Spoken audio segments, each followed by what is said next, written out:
Anne-Louise, elle a une approche de sociologue tout-terrain. Elle conçoit et anime des formations, des groupes d'analyse de pratiques dans les champs éducatifs, médico-social et socio-culturel depuis une vingtaine d'années. Et elle a plus récemment écrit un livre sur le lien enfant-nature, quelque chose qu'elle dit comme étant nécessaire pour elle. Ce livre, vous le trouverez bien sûr à la librairie. Cultiver la relation enfant-nature. Depuis toujours, Anne-Louise met les mains dans la terre avec délice, conduisant bien sûr un travail personnel et animant depuis l'année dernière les petits ateliers auprès d'enfants de 5 à 10 ans, rejoignant ainsi tous les fils de son tissage, puisqu'organisé autour d'une proposition de, je cite, glanage, empreinte du vivant et création céramique. Anne-Louise, à toi la parole. Merci Laura, qui m'a fait venir ici, tandis que je m'étais promis que non, je ne viendrai pas. Mais elle a été si convaincante.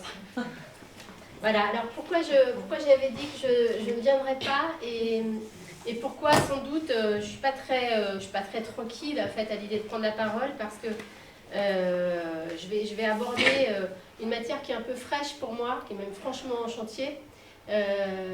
Et qui voilà, que je soumets en fait pour la première fois en public. Donc pour être plus concrète, Laura vient d'évoquer mon parcours, donc d'où je parle, puisque aujourd'hui chacun et chacune s'est situé. Donc elle l'a très bien dit, hein, je navigue dans le champ de la formation des professionnels depuis une vingtaine d'années, donc des professionnels de tout poil. Avec quand même une forte présence parmi eux, et c'est surtout vis-à-vis d'eux que j'ai construit mon propos, une forte présence parmi eux de professionnels du champ socioculturel, des animateurs et animatrices du champ socioculturel. Voilà, donc pour des raisons diverses, et entre autres parce que j'ai moi-même une vieille histoire avec l'éducation populaire, puisque pendant une vingtaine d'années, j'ai animé des ateliers terre dans des structures type MJC. Maison des jeunes et de la culture. Voilà, et donc dans ce parcours-là, j'ai toujours eu des activités militantes, maternelles aussi, j'ai 3 garçons, personnelles, on est dans un jardin partagé depuis 20 ans avec mon conjoint, et militantes donc dans des assos d'éducation à l'environnement qui m'ont toujours amenée à bouquiner, à me sensibiliser, à rester un peu en vigilance sur ce qui se passait sur les questions écologiques. Et c'est fort de ces lectures, fort d'entretiens que j'ai eu envie d'avoir, et fort de ces expériences parfois donc militantes, bénévoles. Je fais notamment référence dans le livre à une petite activité jardinière que j'ai eue dans les écoles maternelles de mes enfants. C'est fort de tout ça que, effectivement, il s'est avéré pour moi nécessaire de commencer à écrire donc en 2018, avec une publication de ce bouquin en 2020, parce que j'ai eu l'impression que ce que j'avais sous les yeux avec mon 3e enfant, donc qui a aujourd'hui 8 ans, était bien différent de ce que j'avais vu, éprouvé, entendu 14 ans avant avec mon fils aîné, donc avec presque une génération d'écart.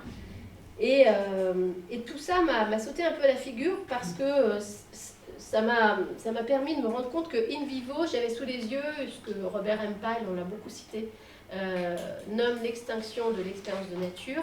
Et très concrètement, j'ai vu des enfants avoir du mal à mettre les mains dans la terre, me dire que c'était sale, à n'avoir jamais eu l'occasion de toucher des graines, des semences, avant des ateliers de jardinage. Je précise quand même que j'habite pourtant dans un quartier plutôt doté de la ville de Lyon, doté au sens au moins culturel du terme, et doté aussi au sens d'espace vert.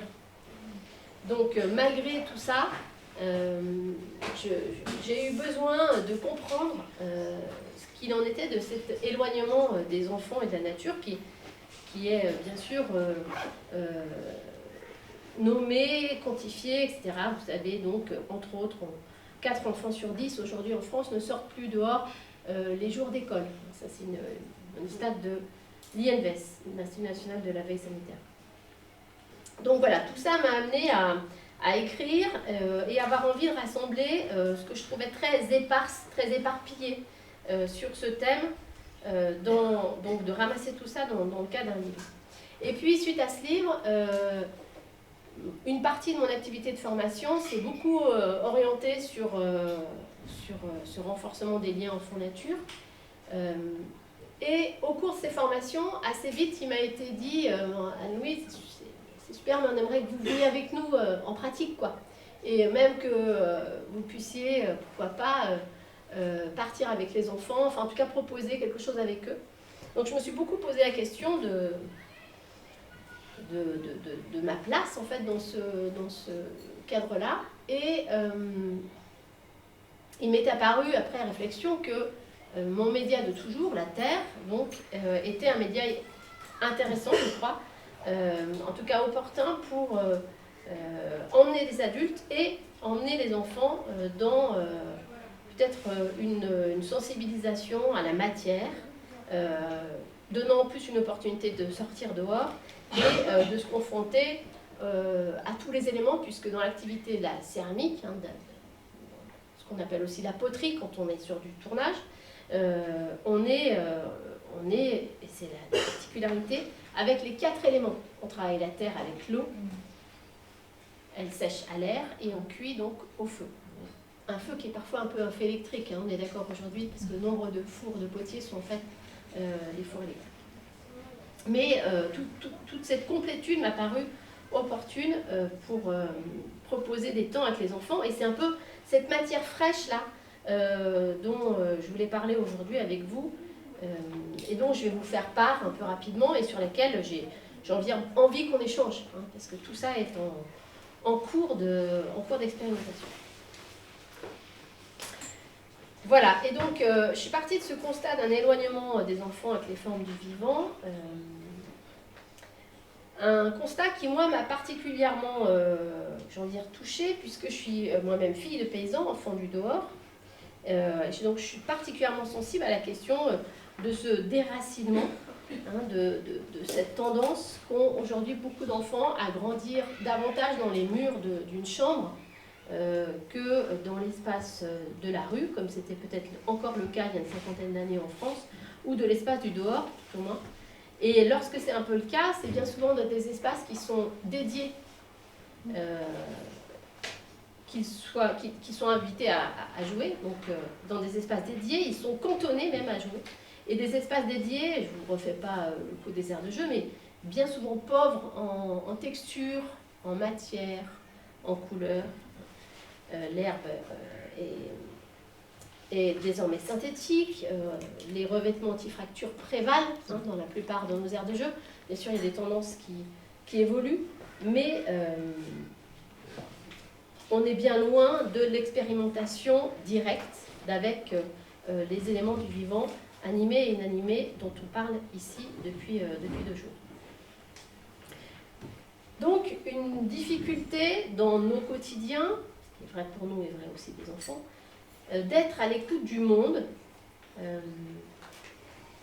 Peut-être de plus en plus aussi une difficulté de savoir d'où viennent notamment la plupart de ce qui se trouve pourtant dans nos assiettes, que nous ne savons plus cultiver et dont nous dépendons pourtant. Un éloignement donc, une amnésie environnementale, comme dit Peter Kahn, qui se double, je crois, et là je reprends les termes de Geneviève Pruvot, c'est une sociologue, qui écrit à ce propos, l'amnésie environnementale se double d'un effacement des gestes de base. C'est tout le drame de notre quotidienneté moderne. On ne perçoit plus ce dont on dépend profondément. Donc une vie qui est de plus en plus amenée à être à l'intérieur et un effacement des gestes de base, je vais revenir dessus, puisque pour moi c'est capital dans le travail de la Terre. Donc j'ai envie de citer à cet endroit-là Dominique Cotreau, qui nous dit « L'enfant qui grandit entre l'intérieur de son appartement et l'univers clos de l'école, cours carrés, asphaltés, murs bétonnés, livres et voix, cahiers et tableaux, en guise de résumé du monde, apprendra un langage sensible appauvri. La chose a été remplacée par le mot de la chose, l'organique par l'image de l'organique, le territoire par la carte, le concret par son abstraction. tout cela vient, je crois, questionner l'offre éducative et la manière dont on occupe les enfants, dont on leur permet plus ou moins de trouver de la joie, de l'autonomie et de la reconnaissance.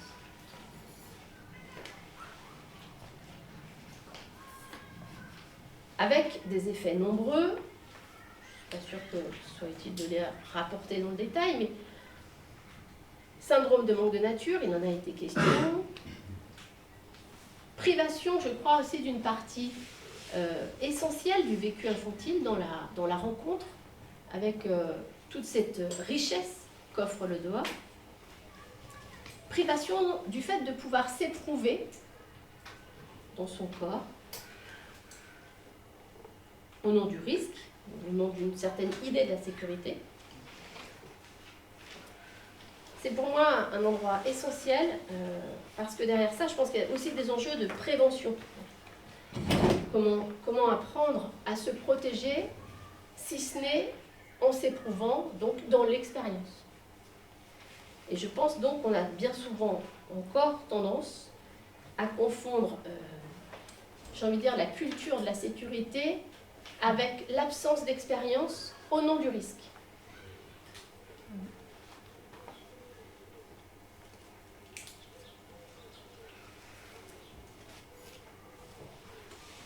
Peu de chance également pour ces enfants d'avoir envie de prendre soin de ce qu'ils n'auront pas rencontré. On se l'est dit aussi beaucoup.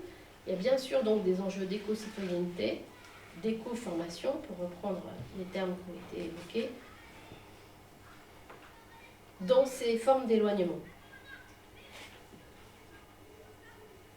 Tout ça est un mouvement lent et insidieux dont les professionnels, en tout cas ceux que je croise moi, pas forcément donc, du coup les enseignants, n'ont pas forcément conscience, car ils ne rencontrent pas forcément les enfants sur ce terrain-là, en fait, et pas plus que les enfants ne peuvent réclamer ce qu'ils ne connaissent pas. Donc ça se fait comme ça à bas bruit. Et je crois que ça vient nous convoquer dans le fait de repenser notre capacité à nous réancrer. Réveiller nos appartenances, nos empreintes. Cultiver donc les formes possibles de résonance, comme nous invite à le faire Hartmut Rosa.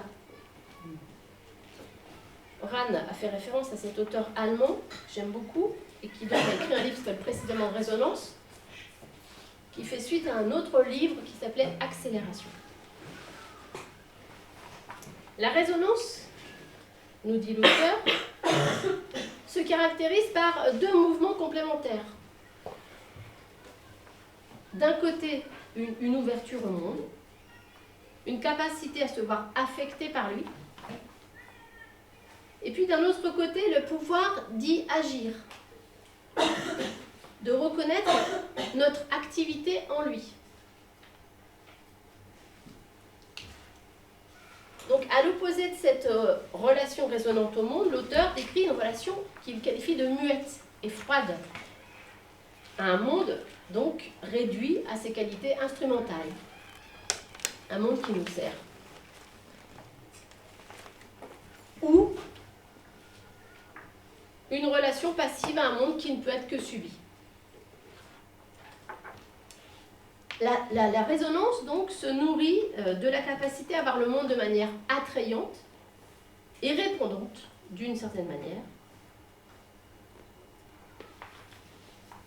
La résonance nous dit, donc, la nécessité de sentir que l'on puisse être en prise avec lui, être en prise avec le monde. Chez Terre, être à l'écoute, à l'observation, être présent au monde. Merleau-Ponty disait habiter la chair du monde. J'aime bien cette expression. Alors ça passe bien sûr par des canaux multiples, et tant mieux, s'ils sont pluriels. Mais j'ai tendance à croire, depuis ma petite lorgnette, que le toucher, ce sens moins développé avec le goût, c'est ce que nous rappelait aussi Christine Parton ce matin, j'ai tendance à croire que le toucher, le travail de la main, le rapport à la constructivité, à la matière, et donc aussi possiblement à la réparation, sont particulièrement puissants pour créer les conditions de cet accès. En tout cas, c'est ce que j'essaye d'initier dans mes petits ateliers terre, dont je vais parler un petit peu plus.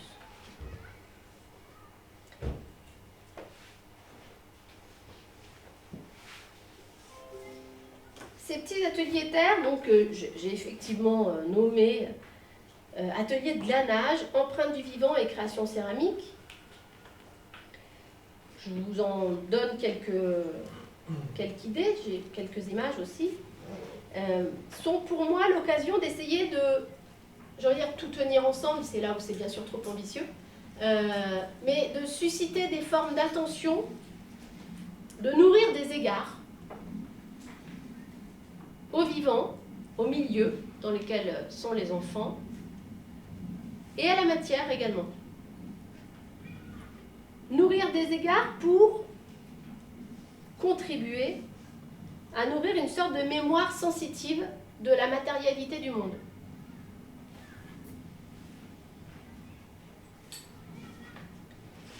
Alors, plusieurs sortes d'ateliers sont possibles. J'anime plusieurs types d'ateliers. Mais là, je vais rentrer un peu plus dans le descriptif de ce que je fais essentiellement, en tout cas ce par quoi j'arrive, ce avec quoi je commence, et qui donc peut servir d'entrée avec moi, avec d'autres, et si c'est pas avec moi et que c'est avec les animateurs, tant mieux. Je ne cherche pas à avoir forcément une présence durable, mais par contre j'essaye d'initier autant que possible, on va dire, cette approche, et j'essaye de, enfin je reviendrai là-dessus, j'essaye de mettre en œuvre, du coup quand j'anime ces ateliers, s'étant toujours avec un professionnel au moins, de manière à ce qu'il puisse y avoir un relais. Et j'essaie de m'appliquer les éléments de posture et ou les prédispositions, ou dispositions plutôt, pas prédispositions, les dispositions, dont je parle ensuite en formation et sur lesquelles je reviendrai donc après avoir mis un peu les mains dans la terre avec vous. Donc ces petits ateliers sont là pour développer donc une action sensible. J'arrivais tout à l'heure et j'entendais, mais c'est quoi en fait vraiment le sensible ? Pour moi, le sensible, c'est, j'ai envie de dire, à la fois une invitation à l'émerveillement et puis une activation de la sensorialité. En tout cas, moi, je tiens ces deux dimensions-là ensemble. J'essaye de les tenir ensemble. Développer donc une action sensible qui, très concrètement, passe par les objectifs pédagogiques suivants. Toucher, ce qui n'est donc pas sale. Prélever et non piller.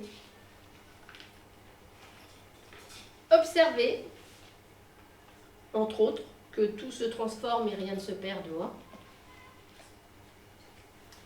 Comprendre les cycles et les éléments.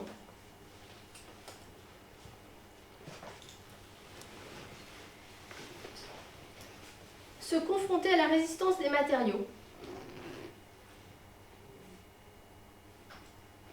Et, en objectif opérationnel, vous l'avez compris, il s'agit de créer une pièce évidemment unique au monde, en céramique, avec une empreinte du vivant.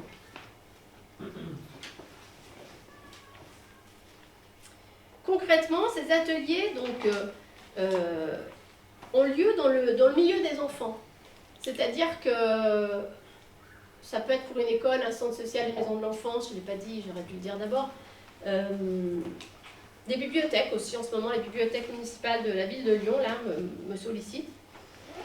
Donc ce qui m'intéresse, c'est la nature ordinaire. Puisque un des enjeux pour moi, reprenant tout le travail de Morisot, qui m'influence beaucoup aussi, c'est précisément, non pas de les emmener dans des lieux extraordinaires, mais de chercher à voir que le vivant est partout dès lors qu'on se met à le regarder. Et qu'il est merveilleux, enfin souvent complètement bluffant. Et donc bien souvent j'ai des équipes qui me disent Non, mais là, en fait, vous n'allez pas trouver grand-chose.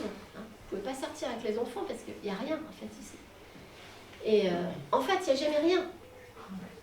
Il n'y a jamais rien. Bien sûr qu'on n'est pas dans une situation, la biodiversité est toujours immense, loin s'en faut, mais c'est pas ma quête, en fait, vraiment. C'est plutôt de partager avec les enfants le fait que là où on sort, et parfois dans les plis du béton, ça pousse, ça vit. Et c'est là où c'est absolument extraordinaire pour le coup. Donc j'observe, je me promène un peu aux alentours et je trouve des contre-allées, voilà, des petits endroits où, non loin de l'école ou de la structure où je suis, les enfants se rendent et peuvent donc se rendre aussi plus tard. Sans nous, sans moi, dans d'autres contextes. Ces ateliers ne concernent que des enfants en groupe. C'est pour moi capital, c'est une dimension sur laquelle je suis même un peu arc-boutée. Je tiens à défendre vraiment le collectif. Et cela me paraît important parce que ça fait écho pour moi à toute la question de politique dans laquelle nous sommes. Sommés, j'ai envie de dire, d'y aller ensemble, quoi, dans ces défis auxquels il nous faut faire face. Donc, le collectif, des enfants en groupe, en général de 8, et de 5 à 10 ans, Laura l'a dit. Les enfants sortent bien sûr les mains vides, puisque loin du Covid, on est plutôt dans l'idée de tout toucher. Hein. Donc, sortent les mains vides, libres, et c'est moi qui tiens le panier avec le matériel.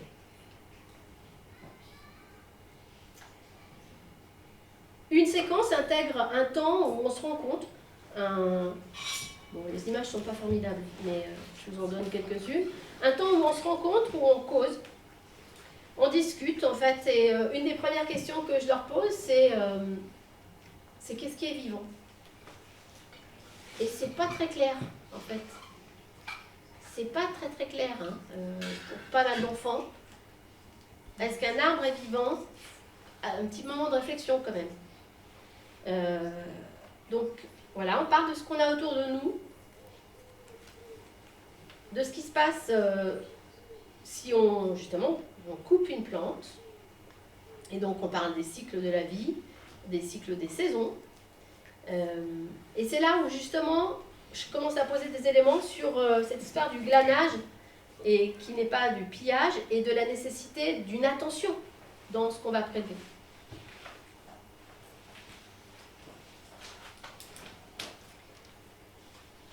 Puis c'est le moment, donc justement, enfin, je dois oublier des choses, mais on reviendra après. Donc il y a toute une causerie comme ça. Je précise que, bien sûr, il y a plein d'inattendus, c'est-à-dire que moi j'arrive avec mes 2-3 éléments et 2-3 questions, et ensuite je laisse venir. Pour illustration, je vous montre juste, la première fois que j'ai fait une petite intervention comme ça, j'étais avec un groupe de CE1, puis j'étais dans la contre-allée de l'école, et moi, par réflexe, ils ont 7 ans, je me mets comme ça, je me mets par terre, en fait, je crois que j'étais à genoux. Et en fait, je me suis retrouvée face à 12 enfants, dont 9 sont restés debout.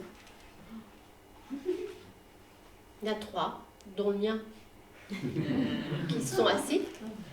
Et du coup, j'ai attendu, et j'ai dit, bon, on s'assoit pas, du coup.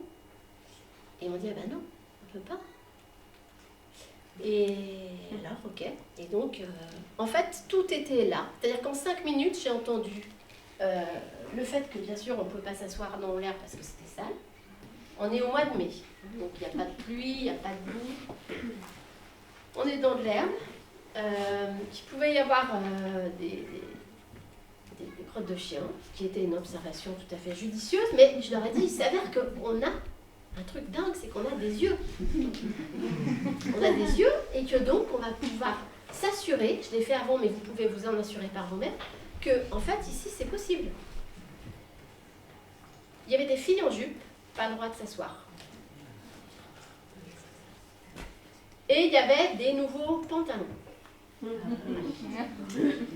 Et donc, Voilà.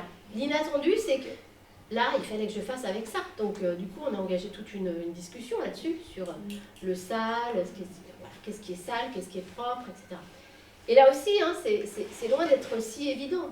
Le sale, le propre, pour des enfants de 7 ans, mais même plus tard, c'est loin d'être complètement intégré, quoi. Je crois qu'il y a des évidences qu'on minimise, en fait, enfin, ou qu'on pense incorporer quand elles ne le sont pas. Je ferme la parenthèse. Donc, une fois qu'on a fini cette causerie, qui est donc variable dans le temps, chacun d'entre eux va glaner. Et c'est là où moi, je me retire un peu.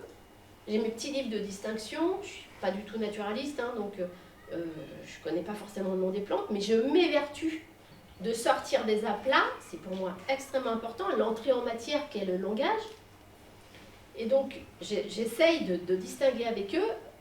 Et je leur demande, avant de glaner leur trésor, donc j'ai acheté des coffres à trésor évidemment, je leur demande d'essayer de bien s'assurer que ça va répondre à certaines exigences pour une empreinte efficace dans de la terre. Et on essaye de nommer ensemble ce qu'ils prélèvent, ce qu'ils recueillent. Donc 2 à 3 plantes dans son coffre à trésor. Puis c'est le temps de la création. Donc là, plutôt dedans. Et c'est ça qui m'intéresse aussi, c'est qu'il puisse y avoir de la dialectique entre le dedans et le dehors. C'est le temps de la création dedans, où là, avec l'eau, les enfants commencent à rencontrer cette matière terre. Je précise que je travaille la porcelaine, la matière la plus noble, pour honorer ce que sont les enfants, ceux qui vivent là. Et donc, ils ont la possibilité de faire, soit, c'est souvent par ça qu'ils commencent, un tableau, soit un bol au pouce, soit une autre forme qui leur convient, dans laquelle je les invite donc à imprimer leur trésor. Donc faire une empreinte.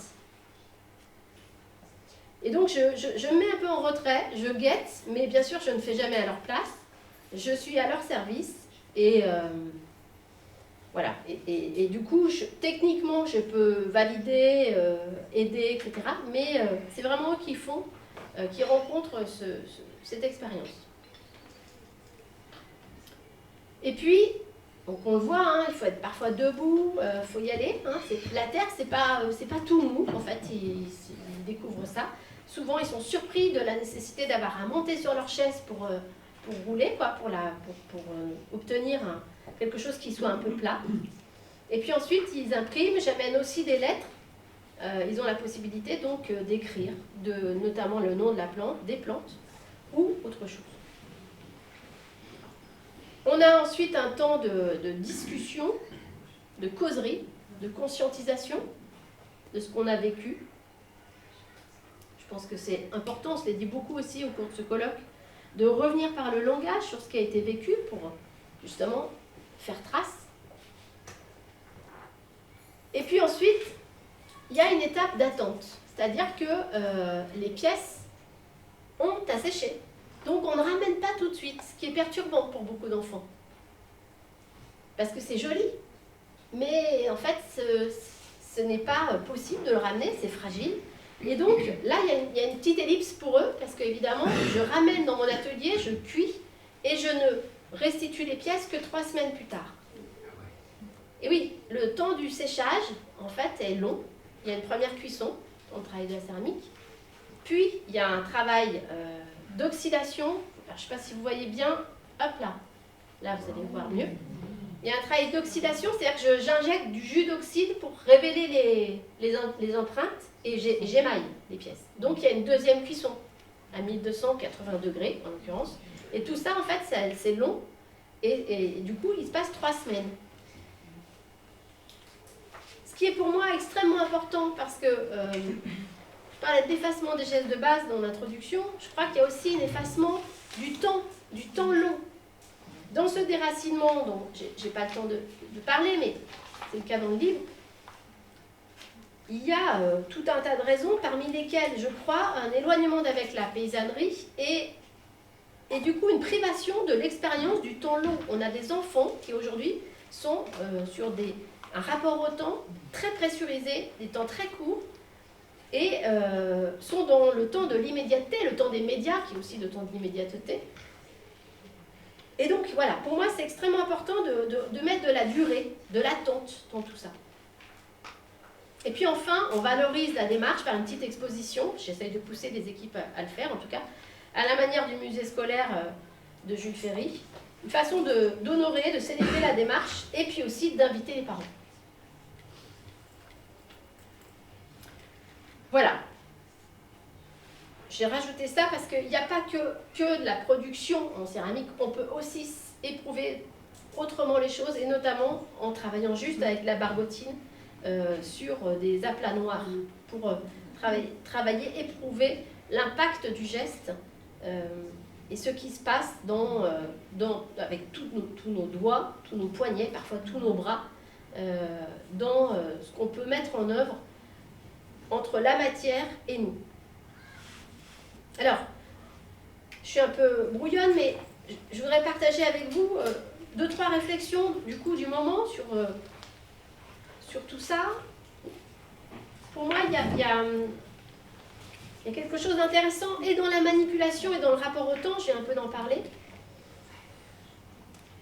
Et donc, je vous livre un peu ça. C'est encore une fois une matière un peu brouillonne, hein, et je m'en excuse, mais Laura m'a convaincue de venir pour partager comme ça. Et bien sûr, je me suis fait avoir. Donc, vous l'aurez compris, pour moi, il s'agit de remettre le faire ensemble et l'importance du geste sur la table. Ce que je trouve intéressant ici, et c'est vrai dans tout l'artisanat, mais je vais surtout parler de la céramique, c'est que la terre formule aussi ses exigences. C'est-à-dire qu'elle réclame une certaine disponibilité, une capacité à l'attention, au dialogue. On est obligé de se confronter à sa résistance, nous rappelant que la nature est d'abord une réalité bien charnelle, bien physique. Et on est obligé d'être à son écoute. Quel tourneur n'a pas fait l'expérience que le centrage c'est le premier geste, ça consiste à mettre sa terre sur sa girelle, sur l'axe tournant. Quel tourneur n'a pas fait l'expérience que le centrage n'est pas possible si lui-même n'est pas centré? C'est-à-dire que c'est incroyable. Enfin, pour moi, c'est aussi un baromètre, un miroir. Et je l'ai vu des centaines de fois pour avoir animé beaucoup d'ateliers, donc je vous disais, avec des adultes. Si on n'est pas centré à l'intérieur de soi, il est impossible de centrer de la terre sur une girelle. Elle est tordue. Ça bouge dans tous les sens. Et donc sa pièce, elle sera pareille. Et donc potentiellement amenée à être cassée au four. Enfin, ne pas tenir au four. Donc, la terre, la matière ici, nous oblige à la maîtrise et à la répétition de certains gestes. Enlever les bulles d'air qui menaceraient la pièce d'exploser au four, respecter certaines épaisseurs, etc. Et tout ça, ça ne vient que dans le temps. Des centaines de fois, il faut répéter ça pour pouvoir l'incorporer. La terre, elle veut bien côtoyer les autres éléments, mais avec une mesure et une diplomatie qui sont propres à elle. C'est-à-dire que s'il y a trop d'eau, on est dans la boue. S'il fait trop chaud, elle fissure. Si on ne la cuit pas à la bonne température, elle éclate, etc. Et lorsqu'on parvient à dialoguer avec elle, lorsqu'on parvient en fait à être suffisamment disponible, c'est d'apaisement et d'un sentiment de reliance, de puissance même, et d'ancrage dont on se sent empli, grandi, gratifié. C'est là où m'apparaît la dimension fascinante du façonnage. C'est-à-dire qu'en modelant, on peut avoir le sentiment d'une certaine manière de se façonner un monde, mais pour autant, je crois que le travail de la terre nous façonne tout autant. Et ça m'apparaît primordial pour sortir d'une approche justement instrumentale dont je parlais dans l'introduction, une approche ressource, pour sortir de cet héritage de contrôle et de maîtrise de l'homme sur la matière, un mouvement donc unilatéral, un héritage donc bien souvent non conscient, hein, d'une culture postmoderne. Ici, on ne sait pas toujours qui touche le plus l'autre.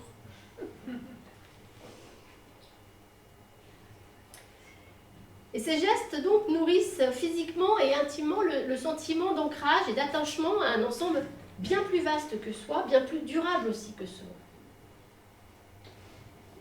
Ces gestes, tout en nous rendant un peu plus autonomes, révèlent aussi nos dépendances. En tout cas, pour moi, ils participent du fait de révéler la fragilité et l'épaisseur de notre monde.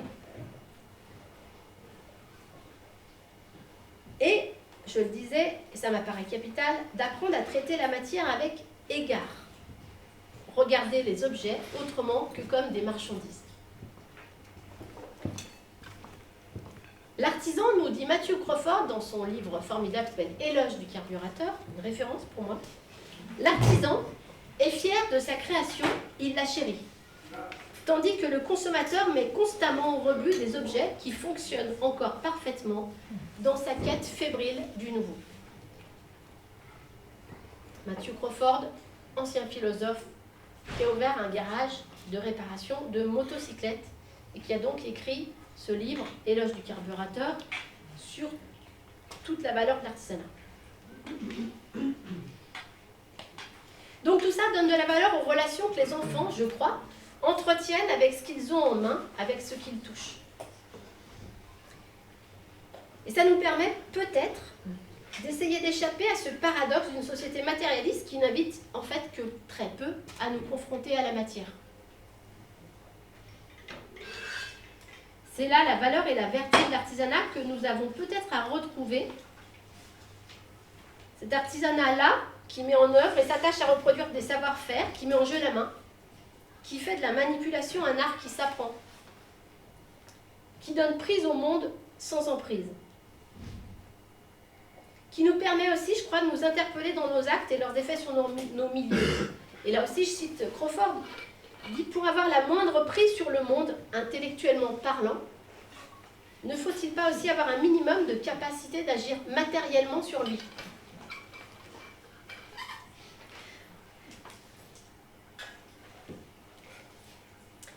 La manipulation, donc, et puis le temps. J'avais envie d'échanger un peu avec vous, les deux étant intimement liés.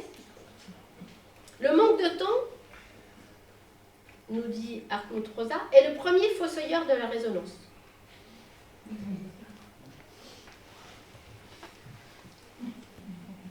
Geneviève Pruvot, j'ai cité tout à l'heure, en reprenant les termes d'un historien qui s'appelle Henri Lefebvre, elle a une formule que j'aime beaucoup, elle aussi, qui évoque la même chose. Elle évoque la perte du rythme du monde. Comment convoquer alors ce qui est de saison, ce qui ne l'est pas, ce qui est le temps d'une plante, ce que c'est que d'élever et le temps que ça prend. Comment convoquer les perspectives pourtant déjà là, d'un climat et de milieux qui se dégradent. Comment rendre tout ça palpable? Eh bien, sans que ça soit la réponse magique, je crois que dans l'artisanat, il y a l'obligation de faire avec le temps parce qu'on ne maîtrise pas les éléments. C'est un peu ce que je disais tout à l'heure. On ne choisit pas que la pièce elle soit sèche ou pas, quoi. C'est elle qui nous le dit. Pas plus qu'on joue sur le temps de cuisson. Si on réduit un tout petit peu de temps de cuisson, tout éclate. Et puis, dans le travail de la terre, on est obligé de tenir compte des fenêtres d'opportunité. Et ça m'apparaît extrêmement précieux. Ça fait un peu écho aux éikos, justement, je crois. C'est-à-dire qu'il y a des moments qu'il ne faut pas rater. C'est là que ça se passe, en fait. C'est là qu'il faut poser une anse. Parce que sinon, après, c'est trop tard. C'est là qu'il faut faire un trou, sinon la pièce, on l'éclate. Et donc, les fenêtres d'opportunité, c'est cette capacité à être disponible au présent. Juste là, maintenant. Et donc, à veiller à ce que le temps ne nous échappe pas, à travailler même dans la lenteur autant que possible. La lenteur, nous dit Richard Sennett, ce que c'est la main, c'est le titre de son ouvrage.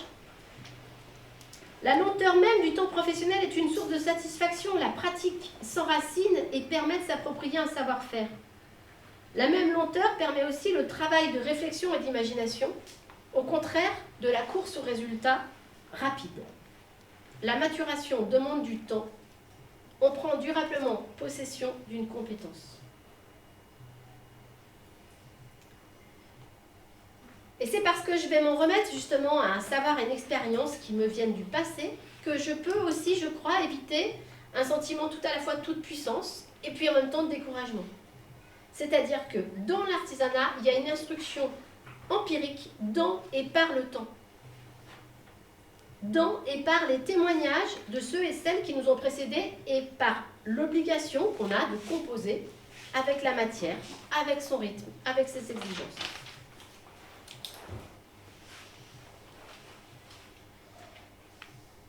Du coup, l'expérience de la main, et a fortiori l'artisanat céramique, ont ainsi, je crois, quelque chose à proposer de très adapté aux défis individuels et collectifs que la modernité nous impose de vivre.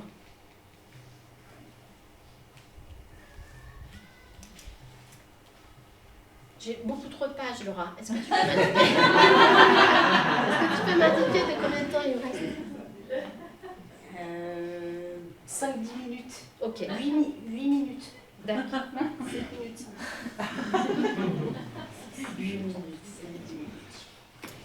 Non, alors ça va être trop court, mais pour ce qui est des éléments,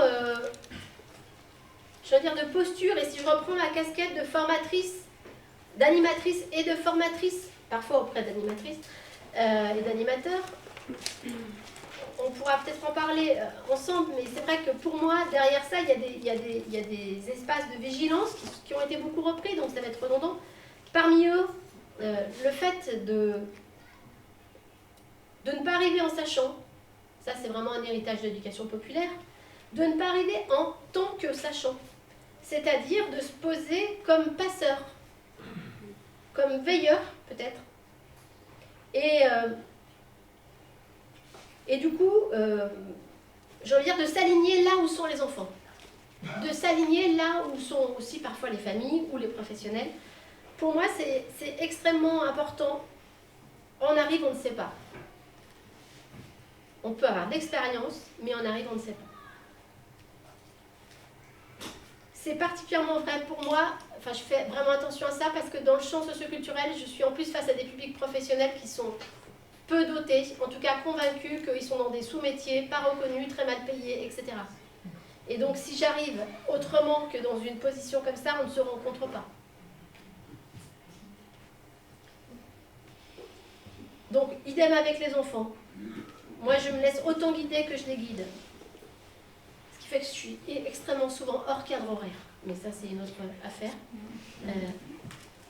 Voilà, j'ai retenu cette phrase de Yann Le Bossé, ce Québécois, qui a inventé, formalisé l'approche du DPA, de développement du pouvoir d'agir. On ne fait pas pousser une fleur en tirant dessus, nous dit Yann Le Bossé.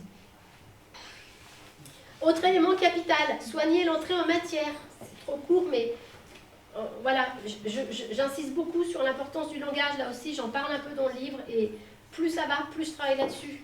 Comment on parle de la nature, du vivant aux enfants, comment on crée du plaisir chez eux, comment aussi on sort des aplats, les arbres, les oiseaux, comment on redonne du relief à ces paysages. En fait, ils ne les voient plus à force de trop d'aplats. On ne les voit plus, j'ai envie de dire, nous aussi. Nommer, c'est élargir le monde. Donc, mieux nommer, et j'ai envie de dire, quand on parle de tout ça, ils mettent de la joie, convoquer du coup chez soi l'enfant qui a envie, quoi. Et ça m'amène à un autre élément de posture qui me paraît important, c'est se positionner de manière juste pour soi, chercher nos propres axes de résonance. Convoquer l'enfant en soi, chercher nos axes de résonance, savoir avec ce qui, pour les enseignants, avec l'effet maître, hein, c'est en pédagogie, on parle de cela, je crois. C'est-à-dire qu'on ne sera jamais aussi entraînant qu'à un endroit où on est animé soi-même.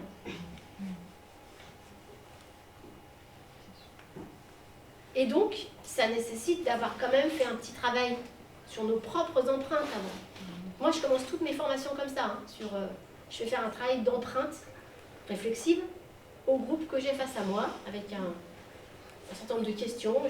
Ils y vont individuellement, on ne remet pas ça, ils en disent ce qu'ils ont envie d'en dire, ils ne sont pas obligés de partager après.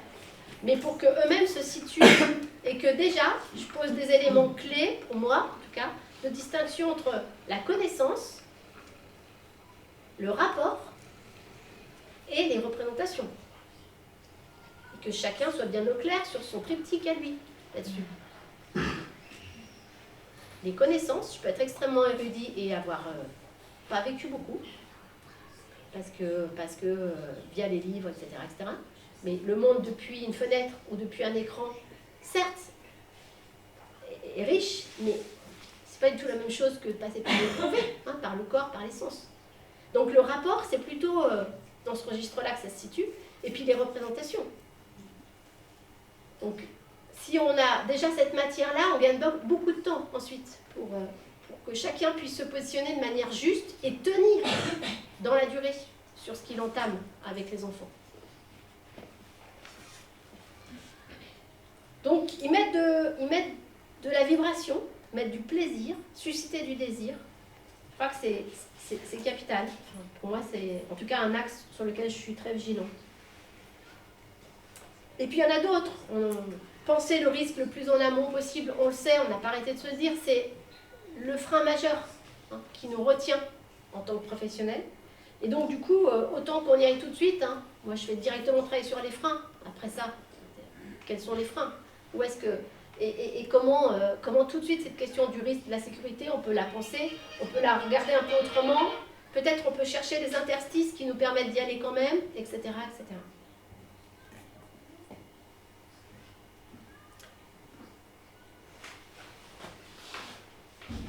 Je rajouterais pour finir, parmi ces points de vigilance que je m'applique et que je partage, arriver avec des objectifs pas trop nombreux, souples et pas très nombreux.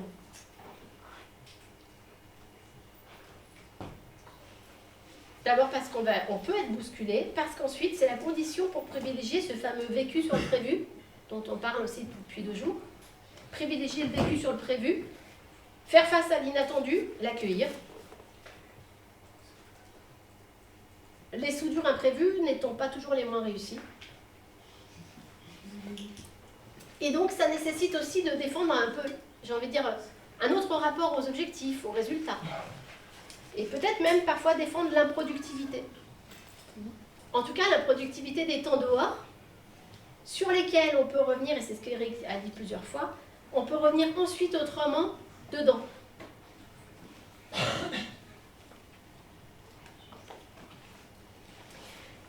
Voilà, je m'arrête presque. Ce que je voulais dire en conclusion, c'est que j'ai voulu rendre compte d'une triple expérience en parlant un peu avec vous de cette création avec la Terre, une expérience subjective, puisqu'il s'agit d'un sujet créant une œuvre, une expérience objective, parce qu'il s'agit de produire un objet, quelque chose de matériel, qui rend possible la reconnaissance, et les enfants s'en emparent avec joie. Une expérience sociale qui nous permet aussi de rejoindre une communauté qui nous précède et de se référer à un métier. Tout ça donne du sens, un sens plein, sans nourrir pour autant de l'affirmation de soi, parce que le travail de la main nous oblige à être humbles. Il nourrit le sentiment d'appartenance, le travail bien fait, peu à peu, à force de répétition, à force d'effort. Et c'est ce qui forme l'éthique du faire, pour reprendre ce mot d'Arthur Lockman, qui lui est philosophe charpentier, qui a écrit un livre qui s'appelle La vie solide, que je vous recommande.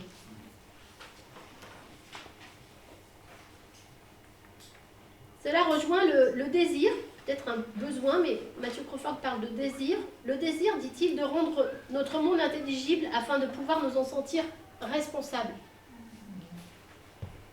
Si je ne fais pas l'expérience, si je ne comprends pas le monde dans lequel je vis, il y a peu de chances que je m'y intéresse.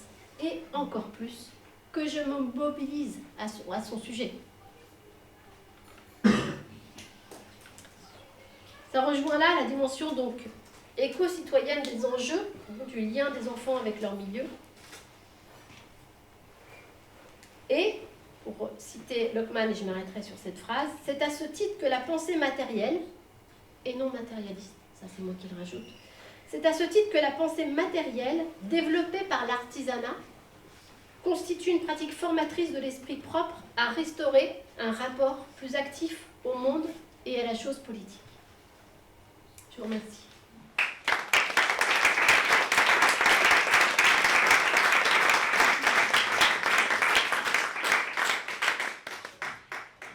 Un très grand merci, Anne-Louise. On a, tout en gardant les temps, un grand merci, conservé une vingtaine de minutes pour nos échanges, avant d'aller dîner tous ensemble. Donc la parole est à la salle. Beaucoup d'inspiration, Cécile. Alors merci parce que j'ai trouvé que c'était très inspirant comme retour d'expérience. Donc il y a cette question du temps qui se passe lors des étapes suivantes, mais qui sont faites par vous en fait, ou qui sont faites par les enfants. En fait, parce que ma question est sur est-ce qu'ils ont conscience du travail supplémentaire que ça demande et du coup de ces gestes qui font pas, et en prolongement de ça, je vous rejoins totalement sur le fait que avoir cette emprise sur la matière, c'est quelque chose qui manque clairement à l'éducation d'aujourd'hui, qui est plus tout pris, enfin, ou très peu pris en compte dans ce sens de maîtrise artisanale. Est-ce qu'il y a des possibilités de répétition pour qu'ils montent en compétences et qu'ils aillent plus loin dans les gestes? Bien sûr, oui. Oui, bien sûr. Là, effectivement, ce dont j'ai rendu compte, notamment en images, c'est une première expérience, on va dire, immersive. Mais effectivement, l'enjeu pour moi, et c'est ce que j'essaie de réfléchir là pour la suite avec plusieurs structures lyonnaises, c'est le projet un peu pour l'année prochaine et pour les années qui arrivent, c'est bien sûr d'instituer de la régularité. Et donc, effectivement, un développement, alors une montée en compétence, je ne sais pas si c'est le bon terme, mais en tout cas, des gestes plus incorporés, j'aurais envie de dire, moi. Oui, oui, absolument. Alors, c'est vrai que ici, là, dans ce que je vous montre, il n'y a pas de tournage, parce que c'est une autre contrainte, le tour. Je l'ai déjà fait plein de fois, mais me déplacer avec mon tour, arriver, il faut que je me branche. C'est extrêmement intéressant, mais pour le coup, c'est un autre cadre. Il faut penser autrement. Par contre, la puissance créative du tournage, quelque chose qui donc tourne et mouillé sous ses doigts et bouge à la moindre impulsion, c'est dingue. Et souvent, ça a des effets incroyables. Enfin, nombre d'enfants ne peuvent même plus parler, quoi. Je les ai sur mes genoux, ou j'ai 2 tabourets. Et donc ça, j'ai appris maintenant à guider, effectivement, pour qu'ils éprouvent ça. Mais en fait, c'est extrêmement long d'apprendre à tourner. Il faut plusieurs années. C'est comme si c'est comme un instrument de musique. Et donc, du coup, je peux le faire de temps en temps pour qu'ils sentent la puissance et leur donner envie, pour créer du mouvement, quoi. Notamment avec les enfants ou avec des adultes. Je le fais parfois aussi avec des personnes en situation de handicap.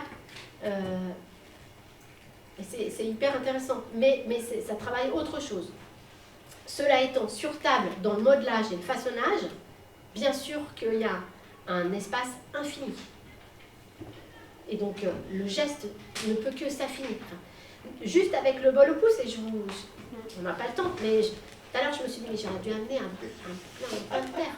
Juste le bol au pouce, vous pouvez essayer, on prend une boule, déjà faire une boule parfaite, c'est avec ses mains. Faire une boule nickel, ben, c'est déjà un truc, quoi. Donc, après, une fois qu'on a fait une boule, c'est une technique japonaise du 16e, je crois.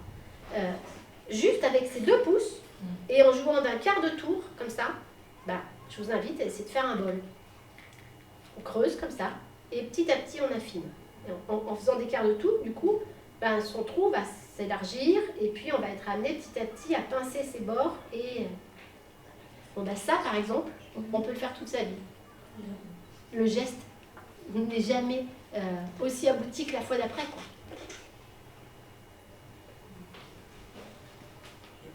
Question, je crois, de oui. Juliette, si tu avais terminé. Moi, je voulais te remercier énormément parce que je trouvais que c'était loin d'être brouillon et que c'était passionnant de suivre cette réflexion. Et je trouve que tu nous as amené sur autre chose aussi en rappelant l'artisanat en partie de ce monde, justement, de placer nous, êtres humains, parce qu'on a les mains, les idées, les créativités et ces liens-là. En fait, on pense que la nature, elle a, quelque part, on a tout à apprendre d'elle, l'expérimenter, l'émerveiller, mais ces côtés de façonner avec le travail de terre, moi, je trouve c'est passionnant et puis ça donne envie. Je n'avais quelque chose en moi que je ne savais pas que j'avais tellement envie de toucher la terre, là. Je regrette que tu n'as pas amené. Voilà. Et vraiment, j'étais accrochée à ce que tu avais à raconter. Donc, ma question, en fait, c'est que quand est-ce que tu sors ton livre? No pressure.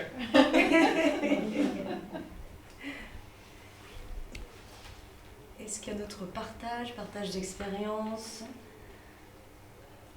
Laure. Merci beaucoup, oui, c'est super intéressant. Moi, je te rejoins complètement sur le fait qu'il faut partir de là où on est à l'aise et que c'est dans cet espace-là qu'il peut y avoir une rencontre avec les enfants, avec les enseignants. Je suis interpellée par ta conclusion sur la question politique. Je me demandais en fait, tu as aussi dit que tu faisais partie d'associations militantes, donc je me demandais en fait comment tu travaillais cette question politique, parce que là tu la situes au niveau j'allais dire, de l'individu et du petit collectif, donc dans la capacité à travers ce qu'on comprend du monde, à pouvoir se sentir responsable du monde. Mais est-ce que tu la travailles autrement avec les équipes que tu suis? Est-ce qu'il y a un moyen de connecter la transformation personnelle et en petit collectif à des transformations aussi urbaines, institutionnelles? Est-ce que ça peut avoir un effet sur l'école, voilà. Est-ce qu'à partir de ce travail-là, tu peux initier une transformation de l'organisation, de l'institution, de l'école? Évidemment, c'est une question énorme. On est d'accord. C'est trop grosse pour moi. Mais alors, je vais faire des morceaux de réponse. J'essaye de ne jamais perdre cette question politique de ma vue. Très concrètement, ça se traduit par, je l'ai dit, différents engagements, évidemment au Graines, au Auvergne-Rhône-Alpes et dans des lieux comme ça. Mais ça se traduit aussi par des choix d'intervention. Je me permets de faire la difficile et de refuser un certain nombre de lieux où je trouve qu'on m'inviterait pour des raisons qui ne sont pas celles que j'ai envie de cautionner. Quand ça ressemble trop à du développement personnel, pour le coup, par exemple, qui, bon, certes est nécessaire, parce que le changement commence par soi, hein, enfin, changement du monde, Gandhi nous l'a appris, mais c'est pas ma place, enfin, voilà. Et donc, je privilégie un endroit en particulier, j'en ai parlé un petit peu, je privilégie la formation des professionnels de l'animation. Par choix, et pour moi c'est un choix politique, parce que je pense que ils sont dans un angle mort de notre attention quand on pense les acteurs en lien avec les enfants. Et pourtant ils occupent une place que je pense extrêmement stratégique, c'est-à-dire qu'ils sont en contact régulier avec les enfants, ils sont en contact avec des groupes d'enfants, ils sont en contact presque avec tous les enfants, puisque en France, 3/4 d'une génération fréquente le périscolaire. C'est là que, en fait, la mixité la plus grande, et le nombre, la mixité et le nombre sont les plus grands. Et ils les rencontrent sur des temps qui sont relativement peu contraints. Je mets des guillemets quand même, mais parce qu'il n'y a pas la question du programme, etc. Et en plus, souvent dehors. Donc, par exemple, j'ai infiltré la formation initiale des professionnels de l'animation sur Lyon. On m'a laissé gentiment faire, hein. Enfin, j'étais extrêmement accueillie, c'était pas très difficile en vérité, mais voilà, maintenant, depuis septembre par exemple, j'interviens plusieurs temps sur la formation des BPGEPS et DGEPS en visant donc des effets en cascade. Et puis, bon voilà, donc je fais aussi de l'analyse de la pratique, j'accompagne certaines structures qui sont déjà engagées dans l'animation dehors, et je les vois une fois par trimestre. C'est pas de l'analyse de la pratique, c'est un peu hybride. Mais voilà, donc c'est des choix, c'est oui, pour moi c'est des choix politiques là que je fais. C'est pas forcément des choses très visibles, hein. Mais voilà. Et bien sûr, je fais un travail autant que possible auprès de mes élus. Donc, pour le coup, je suis en dialogue avec certaines tutelles, et notamment la ville de Lyon. Voilà. Donc, j'essaye de faire bouger les lignes. J'ai participé à un certain nombre de réunions. On m'invite parfois sur des temps voilà, de cogitation, de concertation, etc. Donc, pour moi, c'est aussi des endroits où je m'oblige à être, vraiment. Voilà. Et après, je pourrais parler d'autres choix, mais voilà, je pense souvent, je vise aussi des territoires. Pour ne pas aller que dans les quartiers les plus dotés, qui sont souvent les plus en demande de ce type d'atelier, par exemple. Voilà, je ne sais pas si ça répond à ta question. Après, moi j'aime bien l'idée de questionner nos formes de dépendance, nos subsistances, pour reprendre le mot de Geneviève Pruvot, et nos capacités à, là où nous sommes, par la terre, mais par d'autres activités peut-être aussi, et bien justement, interroger nos dépendances et nos autonomies. Voilà. Donc, enfin bon, je m'arrête là, mais je pourrais parler d'autres endroits où j'essaie d'insuffler ça, et notamment dans des lieux qui n'ont rien à voir, des coopératives. À Lyon, par exemple, il y a une grosse coopérative qui s'appelle Alterconso. Voilà, où où je suis administratrice du coup, et où pour moi ça fait partie aussi de la même démarche. Je ne sais pas si je réponds, c'est un peu brouillon. Merci. Pierrette, on aurait une question de Pascal. Oui, plus une résonance. Donc oui, pour broder autour de cette entrée par la matière, par les matières. Bon là c'est la terre, mais il pourrait y avoir le feu, le bois. Oui. Et pour quelle éco-formation par les matières? Donc c'était juste pour savoir si vous aviez vous avez pu connaître les travaux d'un de nos collègues, Noël de Noyel. Noël de Noyel. Oui, j'ai croisé. Ouais, qui a fait sa thèse. Bon, lui, c'est un fils de forgeron, et puis il était mécanicien, et puis il a travaillé avec les maréchaux ferrants. Ah oui. Donc là, on est dans l'univers du fer, du métal, la forge, c'est donc un autre imaginaire, d'autres chaînes d'interaction, etc., d'autres matières. Et donc il a beaucoup travaillé évidemment avec l'imaginaire matériel de Bachelard. Ouais. Et puis voilà, et lui il parle de, je pensais que ça pourrait vous intéresser, de culture matérielle et de culture artisane. Ouais. C'est-à-dire, c'est pas juste un savoir pratique, c'est une culture. Ouais. Enfin, voilà, il part dans les trucs. Et pour lui, du coup, il met éco-formation à ECHO, parce que pour travailler sur les résonances entre le sujet et la matière. Enfin voilà. Et c'est vrai que... Et ça rejoint, pour dire cette question, parce qu'on disait nature, les vivants, oui, mais... Alors à moins qu'on accepte que la Terre est vivante, moi, je veux bien, mais souvent quand on dit les vivants, c'est les animaux et les plantes, quoi. Mais on voit bien que là, l'éco-formation, elle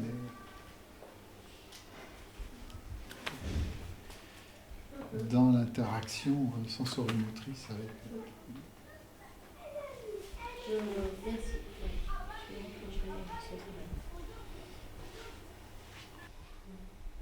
Merci beaucoup, Annelise. Encore Merci. un grand bravo.